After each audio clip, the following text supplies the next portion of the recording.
ઘણા બધા લોકો એવું કહે છે કે વારસો મતલબ કે મિલકત આપવી, જમીન આપવી, પણ સાચો વારસો એ છે કે જે તમે સંસ્કાર આપો, તમારી અંદર જે છે એ તમે તમારા પુત્ર યા તમારા પુત્રને પણ આપો, એટલે તમારા ઘરમાં સાચો વારસો જળવાઈ રહ્યો છે. પણ હું તો એમ બધાને કહું છું ને લખું છું કે વટવૃક્ષની ડાળીએ વટવૃક્ષની ડાળીએ સંગીતો ખીલું છે, ત્યાં કૂપણો પણ સંગીતની ફૂટી છે.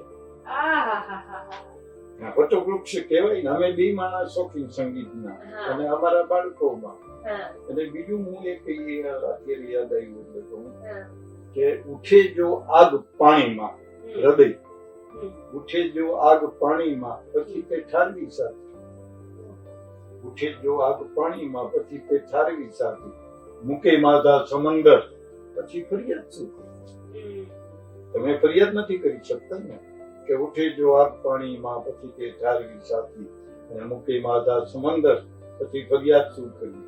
કે બધાએ બધાનો જગતમાં મોહબ્બત ને વફાના છે, બધાએ વિશ્વાસ ઉપર એકબીજા ચાલે છે કે બધાએ બધાનો જગતમાં મોહબ્બત ને વફાના છે, બને જો બેવફા પ્રિયા પછી ફરિયાદ શું કરી?